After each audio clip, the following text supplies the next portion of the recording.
ارشد کہہ رہے ہیں کہ السلام علیکم، میرے ابا مجھے میری بیوی کے خلاف بھڑکاتے رہتے ہیں اور کہتے ہیں کہ تنگ رکھ کیا کرنا چاہیے؟ بھائی آپ کو اگر اللہ نے عقل دی ہے تو آپ بھڑکتے کیوں ہیں؟ بیوی کا حق ہے شریعت اعتبار سے، اب آپ کو دنیا میں کوئی بھی بھڑکائے، ماں بھڑکائے، بھائی بھڑکائے، بہن بھڑکائے، کوئی بھی بھڑکائے آپ کو، جب آپ شریعت کے دائرے میں رہتے ہوئے بیوی کے ساتھ حسن سلوک کیجیے۔ اور والد صاحب جو کہتے ہیں، جو بھی کوئی کہتا ہے بھڑکاتا ہے، تو ایک کان سے سنے دوسرے کان سے نکال دے۔ اگر آپ کو لگتا ہے نہیں یہ صحیح نہیں ہے، جو مجھے بتایا جا رہا ہے، بھڑکایا جا رہا ہے، یہ صحیح نہیں ہے، یہ ظلم ہے، تو ایک کان سے سنے دوسرے سے نکال دیجیے۔ اللہ نے عقل دی ہے، اسی لیے دی ہے نا کہ بھائی آپ خود فیصلہ کریں کہ صحیح کیا ہے، غلط کیا ہے۔ تو بیوی کے ساتھ حسن سلوک کرنے کا حکم دیا گیا ہے، نہ یہ کہ کسی کے بھڑکاوے میں آ کے اس پہ ظلم کرنے لگیں۔ ایم سلیمان کہتے ہیں بہت دنوں کے بعد دیدار ہوا، جی شکریہ۔ فواز علی حضرت، یہ لوگ ہمارے ٹیکس کو لوٹ رہے ہیں، اس لیے ان کو ٹیکس نہیں دینا کا دل کرتا ہے۔ دیکھیے میں نے وہی عرض کیا کہ آپ جیسے بچا سکتے ہیں شریعت کے دائرے میں رہ کر کے آپ بچا لیجئے، ٹھیک ہے؟ باقی پوری دنیا دے رہی ہے تو دینا تو آپ کو پڑے گا جب آپ اس ملک میں رہ رہے ہیں، اس کے علاوہ کوئی چارہ نہیں ہے نا آپ کے پاس میں۔ توصیف خان کہہ رہے ہیں میں جب چھوٹا تھا تو میرے گھر پر پیر صاحب آئے تھے جن وغیرہ کے لیے، بولے 5 کلو برفی لگے گا تھوڑی دیر میں۔ میں نے پوچھا پیر صاحب برفی کا کیا ہوا؟ تو بولے جن کھا گیا۔ یہ صحیح ہوتا ہے کیا؟ جن کو کیا ضرورت ہے برفی کھانے کی؟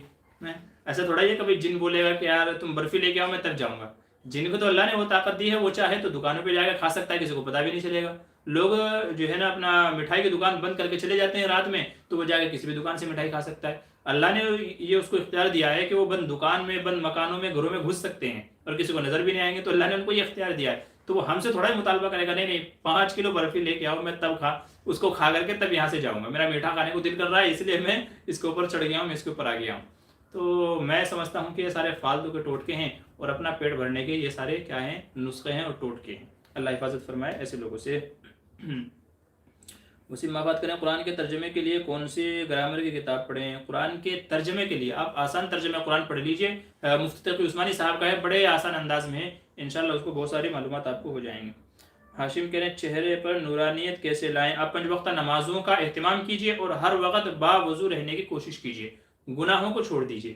یہ 3 عمل آپ اگر انشاءاللہ کر لیں گے، نمازوں کی پابندی، ہر وقت باوضو رہنے کی کوشش، اور نمبر 3 آپ گناہوں کو چھوڑ دیجئے، ہر قسم کے گناہ صغیرہ ہو یا کبیرہ ہو، انشاءاللہ آپ کا چہرہ نورانی نظر آ جائے گا۔ بزرگوں کے جو چہرے نورانی ہوتے ہیں وہ بھی انہی وجوہات کی وجہ سے ہوتے ہیں کہ وہ نمازوں کے پابند ہوتے ہیں، گناہ نہیں کرتے ہیں، اور اسی طریقے سے ہر وقت باوضو رہتے ہیں۔ تو یہ 3 عمل بڑے مفید ہیں انشاءاللہ اس سلسلے میں۔ انس خان جزاک اللہ۔ توصیف خان کریں ایک آدمی ہمیشہ جماعت چھوڑ کر نماز پڑھتا ہے، اس کے متعلق کیا حکم ہے؟ ایسے شخص کے متعلق جب ابن عباس سے پوچھا گیا، غالباً ابن عباس ابن مسعود سے، کہ ایک بندہ نوافل بہت پڑھتا ہے مگر جمعہ اور جماعت میں شریک نہیں ہوتا، تو آپ نے فرمایا کہ وہ شخص جہنمی ہے۔ اور حضور نے بھی ایسے لوگوں کے بارے میں وعید فرمائی کہ میرا جی چاہتا ہے ان لوگوں کے گھروں کو جا کے جلا دوں جو بغیر عذر کے جماعت میں شریک نہیں ہوتے۔ تو بڑی وعید ہے ایسے لوگوں کے لیے، ان کو باز آنا چاہیے۔ کئی سارے سوال ہیں، میں نے منع کیا تھا کہ بھئی آپ لوگ اور سوال نہ کریں۔ 2-3 سوال اور دے دیتا ہوں بھائی۔ یہ آخری سوال ارشد بھائی کا ہے، ماں باپ کی نافرمانی کن صورت میں کی جا سکتی ہے؟ یہ آخری سوال ہے، اس کے بعد اگر کوئی سوال کرے گا تو میں اس کا جواب نہیں دوں گا۔ 1 گھنٹہ ہمارے سوال کو ہونے والا ہے، ٹھیک ہے؟ تو اس بیچ میں جو سوالات ہیں میں ان کو جواب دے دیتا ہوں، چونکہ میں نے عرض کیا تھا کہ میرے دوسرے بھی تقاضے ہیں۔ انشاءاللہ جمعرات کو جو پروگرام ہوگا آپ لوگ بقیہ سوال اس میں رکھ لیجیے گا۔ ذاکر ساحل کہہ رہے ہیں سفر میں عورت کے تعلق سے ہمیں ایک بات آپ سے کہنے کا شوق ہو رہا ہے، وہ یہ کہ دوسری شادی کا ارادہ رکھتا ہوں، آپ آسانی کے لیے دعا بھی فرمائیں اور عوام الناس کو اس بابت تنبیہ کریں کہ یہی سبب بنا ہوا ہے۔ جی بہت بہتر ہے، اور بلکہ میں تو کہتا ہوں جو دوسری شادی کرتے ہیں میں ہمیشہ ان کے ساتھ میں ہوں، میں ہمیشہ ان کے فیور میں ہوں، کیونکہ دوسری شادی وقت کی بڑی اہم ضرورت ہے اور بہت سارے فائدے اس کے اندر چھپے ہوئے ہیں، لوگ اس کو پتہ نہیں کیوں برا سمجھتے ہیں۔ میرا بھی جمعے کا بیان تھا، میں انشاءاللہ اس کو اپلوڈ کروں گا آج کل میں، تو آپ سنیے گا، اس میں دوسری شادی کا بھی ذکر ہے۔ میں نے بہت ساری جو اس وقت معاشرے کے اندر برائیاں بھی ہے یا پھیلی ہوئی ان کا بھی ذکر کیا، اور دوسری شادی کے فائدے کیا ہیں وہ بھی میں نے ذکر کیا۔ اور مزید آپ کو سننا ہے تو مفتی طارق مسعود صاحب کا بیان سن لیجئے دوسری شادی کے حوالے سے، ان کی ایک کتاب بھی ہے دوسری شادی کیوں ضروری ہے، آپ اس کا مطالعہ کر لیجئے۔ بہرحال آپ نیک عمل اٹھا رہے ہیں، نیک قدم اٹھا رہے ہیں، اللہ آپ کی مدد فرمائے ہر اعتبار سے۔ بیوی کی زکوٰۃ شوہر اپنے مال سے ادا کرے، عادل ندوی کا سوال ہے، اور مال زکوٰۃ اپنے ساس سسر کو دے دے تو کیسا ہے؟ دیکھیے شوہر اپنے مال سے زکوٰۃ ادا کر سکتا ہے اور ساس سسر کو دیا جا سکتا ہے، چونکہ وہ اصول و فروع میں نہیں آتے، لیکن زکوٰۃ تو بیوی کے مال کی ہے نا، زکوٰۃ تو بیوی کے مال کی ہے، تو اس لیے نہیں دے سکتے، معاف کیجیے گا، چونکہ زکوٰۃ جو ہے وہ بیوی کے مال کی ہے تو اس لیے اس کو نہیں دے سکتے، یہ بھلے ہی اپنے پیسے سے ادا کر رہا ہو لیکن نہیں دے سکتے ہیں۔ ہاں اپنے مال کی زکوٰۃ جو ہے وہ ساس سسر کو دے سکتا ہے، اپنے مال کی زکوٰۃ وہ ساس سسر کو دے سکتا ہے، چونکہ یہ اس کے اصول و فروع نہیں ہے، نہ ماں باپ ہے نہ بیٹا بیٹی ہے، لیکن بیوی کے مال کی زکوٰۃ وہ ساس سسر کو نہیں دے سکتا، چونکہ وہ بیوی کے اصول و فروع ماں باپ کے اندر داخل ہوتے ہیں تو ان کو نہیں دے سکتا ہے۔ فرحان مبین کہہ رہے ہیں نکاح کے وقت کچھ لوگ مہر نقد لکھواتے ہیں تو اس مہر کو کس وقت ادا کرے؟ مجمع کے سامنے، وکیل گواہ کے ذریعے، دلہن کو پہنچائے گا یا شوہر خود بیوی کو دے گا؟ نقد مہر ادا کرنے کا طریقہ کیا ہے؟ دیکھیے دونوں طریقے ہیں۔ اگر آپ مجمع عام میں کہہ دیں بھائی یہ بیوی کا مہر ہے، اس تک پہنچا دیا جائے، اس کے بھائی والد وغیرہ جو بھی ہوں گے دلہن کے، ان کے ذریعے سے، اس کے ماموں وغیرہ کے ذریعے سے دلہن تک پہنچا دیا جائے۔ یا دوسرا بہتر طریقہ یہ ہے جس کو اکثر لوگ کرتے ہیں اور علماء نے پسند کیا ہے کہ پہلی رات میں خود بیوی کے ہاتھ میں دے۔ پہلی رات میں جب بیوی کے پاس جائے تو اس وقت اس کو پیسے اپنے ہاتھ سے دے کہ جی آپ کے مہر کی رقم ہے، اس کو آپ رکھیں، آپ جہاں چاہے اس کو استعمال کریں جیسے آپ کی مرضی ہو، تو خود دے پہلی رات میں۔ نقد کا مطلب یہ نہیں ہے کہ آن دا اسپوٹ دینا ہے، نکاح کے وقت ہی دینا ہے، تو یہ مطلب نہیں ہے، بلکہ یہ ہے کہ شادی کے ایک آدھ دن کے اندر اندر دے دے، جس کو ہم نقد سمجھتے ہیں، ٹھیک ہے، یہ مطلب ہے۔ ذاکر ساحل کہہ رہے ہیں دارالقضاء کے تعلق سے بڑی پسند آئی آپ کی بات، شکریہ تعارف کرانے کے لیے۔ جی بہت بہت شکریہ، بس دعا کریں کہ اللہ اس کو پایا تکمیل تک پہنچائے، امت کے حق میں نفع کا سوچ کر ہی سے کیا کر رہے ہیں، شروع کر رہے ہیں۔ مدینہ کہہ رہے ہیں گھر پہ ایک دوسرے کے پیچھے نماز پڑھتے وقت سترہ رکھنا کیا؟ دیکھیے اگر آپ کو لگتا ہے کہ بھئی آگے سے کوئی گزرے گا تو سترہ رکھ لیں، اور اگر آپ کو لگتا ہے کہ نہیں کوئی گزرنے والا نہیں ہے تو پھر سترہ رکھنے کی کیا ضرورت ہے؟ ایک دوسرے کے پیچھے نماز پڑھ لیجیے، کوئی مسئلہ نہیں ہے۔ تو اگر کسی کے گزرنے کا خیال آتا ہے کہ بھئی کوئی سامنے سے گزر سکتا ہے، کوئی آ جا سکتا ہے، تو سترہ رکھ لیجیے، نہیں تو بنا سترہ کے بھی نماز ہو جائے گی، ضروری نہیں ہے۔ زیڈ خان کہہ رہے ہیں جیسے دنیائی طریقے سے ہائی کورٹ سے بھی بڑا فیصلہ سپریم کورٹ کا ہوتا ہے، تو دینی اعتبار سے فتوے سے سب سے بڑا فیصلہ دیوبند کا یا سعودی کا مانا جاتا ہے؟ دیکھیں جو صحیح اور حق فیصلہ ہو، جو سعودی یا جو حق فیصلہ ہو وہ سب سے بڑا فیصلہ ہے، اب وہ چاہے دارالعلوم دیوبند دے اور وہ چاہے سعودی دے۔ اب سعودی نے تو اپنے یہاں جوئے خانے بھی کھول دیے، شراب خانے بھی کھول دیے، عورتوں کو ڈرائیونگ لائسنس کی اجازت بھی دی، نہ جانے کیا کیا وہاں پر گناہ ہو رہے ہیں۔ مدینہ منورہ میں سنیما ہال کھولنے کی پلاننگ ہو رہی ہے، تو ظاہر ہے کہ اس کو تو ہم اس وجہ سے جائز نہیں کہہ سکتے نا کہ سعودی بول رہا ہے، سعودی کہہ رہا ہے۔ تو جو صحیح ہے، جو حق ہے وہ مانا جائے گا، پھر وہ چاہے کسی کا بھی ہو، وہ چاہے دیوبند کا ہو، وہ چاہے سعودی کا ہو، وہ چاہے ترکی کا ہو، وہ چاہے قطر کا ہو، وہ کہیں کا بھی فتویٰ ہو، جو صحیح ہے، حق ہے، اس کے مطابق عمل کیا جائے گا۔ جو غلط ہے اس پر عمل نہیں کیا جائے گا، اس کو نہیں مانا جائے گا، پھر وہ چاہے جو چاہے دے، وہ چاہے پھر کتنا ہی بڑا کیوں نہ ہو، ملک ہو، شخص ہو، ادارہ ہو، جو غلط فتویٰ دے گا اس پر نہیں عمل کیا جائے گا، اس کو نہیں مانا جائے گا۔ میاز زبا کیا کہہ رہے ہیں کھجلی کی دوا بتائیے، میں بہت پریشان ہوں۔ دیکھیں دوا تو میں نہیں بتا سکتا ہوں چونکہ میں حکیم نہیں ہوں، ہاں مفتی اشرف صاحب جن کو ہم نے اپنے ایک لائیو پروگرام میں لیے تھے تو وہ حکیم ہیں، آپ ان سے رابطہ کیجئے انشاءاللہ۔ اس پروگرام کے ڈسکرپشن میں میں نے ان کا نمبر دیا ہوا ہے، تو آپ وہاں سے نمبر لے کر کے ان سے رابطہ کر لیجئے، انشاءاللہ وہ آپ کو دوائی بتا دیں گے۔ ماز کیا کریں کھجلی کے علاج مولوی سے کروا سکتے ہیں؟ ہمارا وہاں لوگ مولویوں کا علاج کراتے ہیں۔ مولوی کا علاج کرے گا بھائی؟ دیکھیں کھجلی وغیرہ یہ چیزیں ایسی ہیں کہ یہ ڈاکٹر کے مشورے سے ان کا زیادہ بہتر کامیاب علاج ہوتا ہے، چونکہ وہ جانتے ہیں کہ جسم کی کس حصے کے ڈیمیج ہونے کی وجہ سے یا جسم میں کیا چیز کم ہو گئی ہے یا کیا چیز زیادہ ہو گئی ہے جس کی وجہ سے یہ بیماری پیدا ہوئی ہے، تو وہ زیادہ اس کی تشخیص کر سکتے ہیں، بہتر علاج کر سکتے ہیں بالمقابل دعا وغیرہ کے۔ دیکھیں ہر چیز میں دعا نہیں چلتی ہے، کیا اب ایک ساتھی کہہ رہا ہے کہ جو دبلا ہونے کی کیا دعا ہے، ایک ساتھی کہہ رہا ہے کہ قد کو لمبا کرنے کی کیا دعا ہے، تو یار یہ چیزیں اس سے تھوڑا تعلق رکھتی ہیں، تو ہر چیز کی دعا نہیں ہوتی۔ اگرچہ بتانے والے آپ کو بتا دیں گے کہ ہو سکتا ہے اس سے آپ کا کام بن جائے، ہو سکتا ہے آپ کا اس سے کام بن جائے، ہو سکتا ہے، لیکن ہر چیز کی دعا نہیں ہوتی۔ کچھ چیزیں ہوتی ہیں کہ جن کا علاج دوائی سے ہوتا ہے، اس لیے حضور صلی اللہ علیہ وسلم نے فرمایا کہ دوا بھی کیا ہے، سنت ہے، دوا بھی کرنی چاہیے۔ مدینہ کیا کرے نماز کے وقت کی گئی کمائی اینڈ بے پردہ ٹیچر کی نوکری کی کمائی حرام ہے کیا؟ دیکھیں حرام تو اس کو نہیں کہیں گے، البتہ اس وقت میں جو گناہ ہوا، نماز چھوڑنے کا گناہ ہوا، اس کا گناہ اس کو ملے گا۔ ایسے ہی بے پردہ کوئی جو ہے عورت ہو کر کے، بے پردہ ہو کر کے، یا تو جو شریعت کی نظر میں حرام ہے ایسی جگہ پر نوکری کرتی ہے تو نوکری کرنا حرام ہوگا۔ البتہ جو کمائی آ رہی ہے چونکہ محنت کی عوض آ رہی ہے، محنت اس کی جائز ہو رہی ہے، البتہ غلط طریقے سے ہو رہی ہے یا غلط وقت میں ہو رہی ہے تو وہ اس کا گناہ الگ ہوگا، البتہ کمائی کیا کہلائے گی، حلال کہلائے گی۔ وسیم معافت جزاک اللہ۔ عمران شیخ السلام علیکم مفتی صاحب، اللہ کے فضل و کرم سے اب امی ٹھیک ہے جی ماشاءاللہ، بہت بہت شکریہ، اللہ آپ کی والدہ کو اچھی صحت دے، عافیت دے۔ مفتی صاحب نیک رشتے کے لیے دعا کیجیے، عالیہ کے لیے جی اللہ تعالیٰ